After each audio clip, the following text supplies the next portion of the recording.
আসসালামু আলাইকুম ভাই, আশা করি সকলে ভালো আছেন। আপনারা দেখছেন AC actor Bangla YouTube channel. তো আজকে ভিডিওর বিষয়টা হচ্ছে একটি নতুন মিডিয়া এসি আমরা স্থাপন করব বা লাগাবো। MSG 18 অর্থাৎ 1.5 টন। এর জন্য সর্বপ্রথম আমি চলে আসছি আউটডোরে, কেননা আমাদের আউটডোর ইউনিটটা হচ্ছে ঝুলা অর্থাৎ বাইরে, যে কারণে আমরা আউটডোর ইউনিটটা আগে লাগাবো।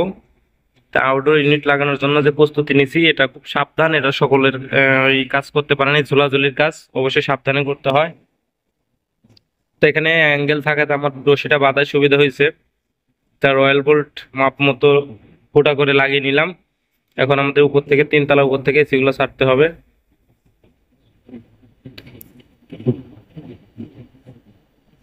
তো বিষয়টা হচ্ছে যে এরকম, এখন আমাদের আউটডোরটা নামানোর কার্যক্রম শুরু হচ্ছে, কেননা আগে আমরা আউটডোর নামাবো, পরে হচ্ছে ইনডোরে যাবো, কেননা বাইরে অন্ধকার হয়ে যাচ্ছে। কাজটা করার মানে প্রয়োজন ছিল, যে কাজটা করতেই হবে, যে কারণে আসলে সেটা লাগাতে লাগাতে সন্ধ্যা পার হয়ে গেছে।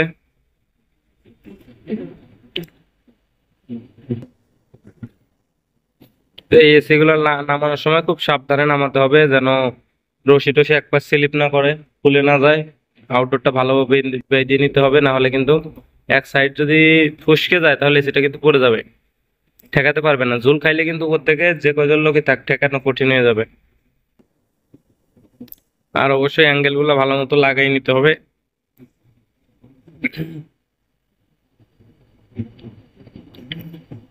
তো আমাদের এই আউটডোরটা কিন্তু আস্তে আস্তে আমরা নামাচ্ছি।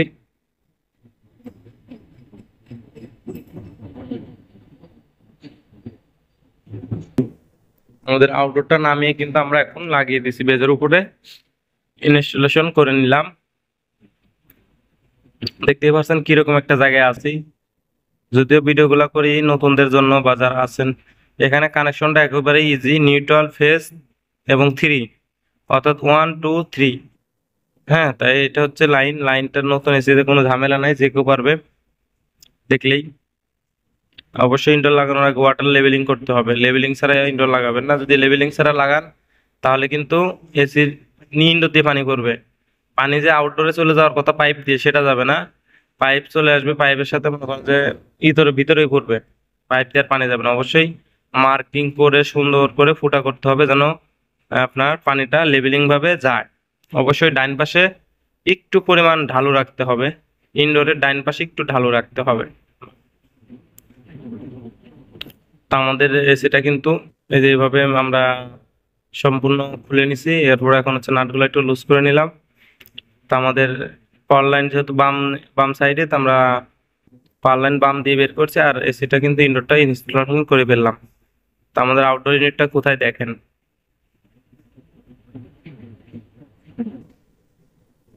তা আমরা পাইপের কানেকশনটা করে ফেলছি। তা গ্যাস ছাড়ার আগে অবশ্যই ভ্যাকুয়াম করতে হবে।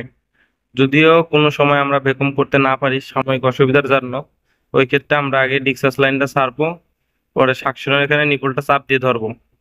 ডিক্সাস ছাড়বো, সাকশনের নিপলটা চাপ দিয়ে ধরলে ভিতরে যে বাতাসটা থাকে বের হয়ে যাবে, ভিতরে বাতাসটা বের হয়ে যাবে। আগে ডিক্সাস ছাড়তে হবে, সাইডে এরকম চাপ দিয়ে ধরতে হবে, চাপ দিলে ভিতরে বাতাসটা বের হয়ে গেলেই আপনার ভ্যাকুয়ামের কাজ হয়ে যাবে। এই যে এই যে ভিতরে যে পানি তেল বেরিয়েছে ওইটা বেরিয়ে গেল কিন্তু, হ্যাঁ, বেরিয়ে যাচ্ছে। এখন সম্পূর্ণ গ্যাসটা সাইডে দিতে হবে, তাহলে আর সমস্যা নেই। তা এটা কিন্তু এক স্টেপের কাজ শেষ হলো, এখন আরো বাকি কাজগুলো আছে।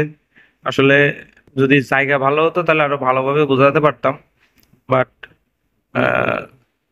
যেন যারা নতুন আছেন তারা যে বিষয়গুলো বুঝতে পারেন, এইগুলোর জন্য ভিডিও, আসলে ভিডিওগুলো করার উদ্দেশ্য কিন্তু এটাই, যে যারা নতুন আমরা কাজ শিখতেছি তাদের জন্য আসলে ভিডিওটা।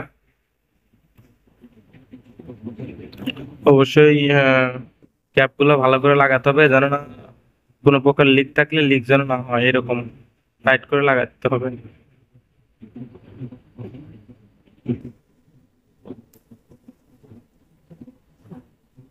অনেক সময় নিপুল যেটা চাপ দিলাম ওইটা দিয়ে অনেক সময় গ্যাস লিক করে, সেক্ষেত্রে আপনারা ওই জায়গায় আরেকটা টোকা দিবেন, মানে যদি গ্যাস ফুসফুস করে বেরোতে থাকে আবার একটু চাপ দিবেন, চাপ দিয়ে ছাড়িয়ে দিবেন, দেখবেন ওটা ঠিক হয়ে যাবে। হ্যাঁ, এই যে আমাদের এই আউটডোর কিন্তু একেবারে সম্পূর্ণ কমপ্লিট। দেখতে পাচ্ছেন মিডিয়া, এই যে ডিফিনিটিভ পেসি আমরা এখানে সুন্দর মতো কমপ্লিট করে দিচ্ছি। তা আমাদের মোটামুটি বাইরের কাজ শেষ হয়ে গেল আলহামদুলিল্লাহ।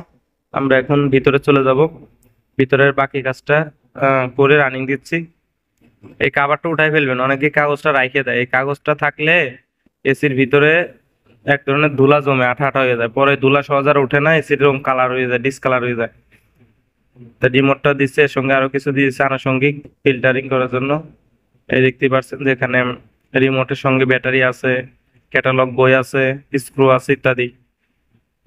তো আমরা এসিটা রানিং করে দিচ্ছি। এসিটা আমরা আপাতত টেস্টিং এর জন্য 16-তে চালাচ্ছি, বাট আপনারা 27, 28, 26 এইভাবে চালাবেন। তবে 27 অ্যাকুরেট বা 26 অ্যাকুরেট এটা টেম্পারেচার শরীরের জন্য ঠিক থাকবে। তো আমাদের এসিটা কিন্তু রান করে দিছি। এই যে দেখেন আমাদের পাইপটা কোন জায়গা দিয়ে কোন জায়গায় গেছিল, এখান দিয়ে যে পরে কিন্তু বাইরে গেছে। তো ভিডিওটা করি অনেক কষ্ট করেই, হয়তো কাজ করার সময় জানেনি, তারপরেও যদি ভালো লাগে চ্যানেলটি সাবস্ক্রাইব করে সাথেই থাকেন, একটি লাইক করতে পারেন। আর যে কোনো বিষয় জানতে আপনারা কমেন্ট করুন, আপনাদের কমেন্টের উত্তর ইনশাল্লাহ দিয়ে দেওয়া হয়। তো আমাদের এসিটা চালু হয়ে গেছে, খুব সুন্দর ঠান্ডা আসতেছে। মানে মিডিয়া, সিকো, গিরি এসিগুলো মোটামুটি অনেক সুন্দর সার্ভিস দিচ্ছে বর্তমান। এগুলা খুব ভালো সার্ভিস দেয়। আর জেনারেল তো জেনারেলের উপরে তো আর কোনো কথাই নেই।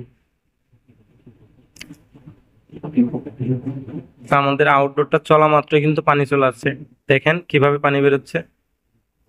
মানে কুলিং 100% ঠিক থাকলে, পানির লেভেল ঠিক থাকলে কুরকুরে পানি বেরোবে। যাই হোক, ভিডিওটা এই পর্যন্ত ছিল। ভালো লাগলে চ্যানেলটি সাবস্ক্রাইব করতে পারেন, একটি লাইক দিয়ে কমেন্ট করতে পারেন।